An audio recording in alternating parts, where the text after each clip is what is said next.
Praise the Lord.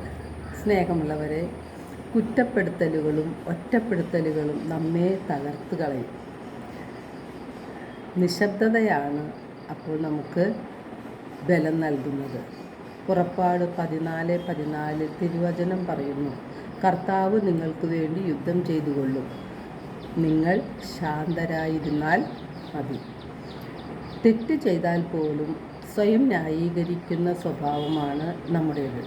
അപ്പോൾ പിന്നെ തെറ്റ് ചെയ്യാത്തപ്പോൾ തെറ്റുകാരായി മുദ്രയടിക്കപ്പെട്ടാലുണ്ടാവുന്ന അസ്വസ്ഥതയും വേദനയും എത്രയോ വലുതായിരിക്കും. അത് നമുക്ക് ഊഹിക്കാവുന്നതിലും അപ്പുറമാണ്. നിഷ്കളങ്കതയും ഉദ്ദേശശുദ്ധിയും ചോദ്യം ചെയ്യപ്പെടുന്നത് ഒരു ക്രൂശീകരണം തന്നെയാണ്. ചിലപ്പോൾ സത്യം ബോധ്യപ്പെടുത്തുവാൻ നമുക്ക് കഴിഞ്ഞെന്ന് വരികയുമില്ല. മറ്റു ചില അവസരങ്ങളിൽ നാം പറയുന്നത്, ബോധ്യപ്പെടുത്താൻ ശ്രമിക്കുന്നത് മറ്റുള്ളവർ അംഗീകരിച്ചു തരണമെന്നും ഇല്ല. സത്യം അംഗീകരിക്കുവാൻ മറ്റുള്ളവർ പലപ്പോഴും വിമുഖതയാണ് കാണിക്കാറുള്ളത്.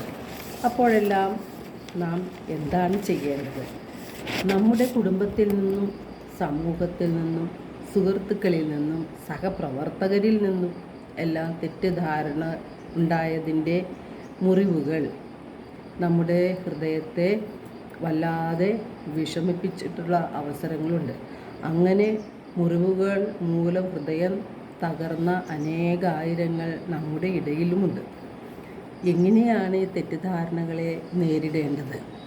തിരുവചനം പറഞ്ഞിരിക്കുന്നു, മറഞ്ഞിരിക്കുന്നതൊന്നും വെളിപ്പെടാതിരിക്കുകയില്ല. ഇപ്പോൾ വഴിയും സത്യവും ജീവനും ഞാനാണ് എന്ന് പറഞ്ഞ യേശുവാണ് നമ്മുടെ മാതൃക. നമ്മുടെ ശാന്തത നമ്മുടെ ആന്തരിക മനുഷ്യനെ ശക്തിപ്പെടുത്തും. കർത്താവ് നമുക്ക് വേണ്ടി യുദ്ധം ചെയ്തുകൊള്ളും.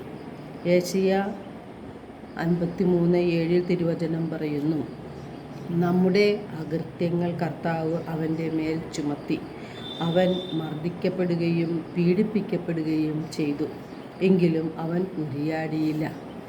കൊല്ലാൻ കൊണ്ടുപോകുന്ന കുഞ്ഞാടിനെ പോലെയും രോമം കത്രിക്കുന്നവരുടെ മുൻപിൽ നിൽക്കുന്ന ചെമ്മരിയാടിനെ പോലെയും അവൻ മൗനം പാലിച്ചു.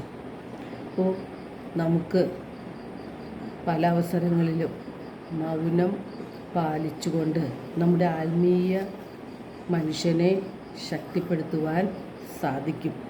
നമുക്ക് ശാന്തത കൈവിടാതിരിക്കാം. ദൈവം നമ്മെ ഓരോരുത്തരെയും സമൃദ്ധമായി അനുഗ്രഹിക്കട്ടെ.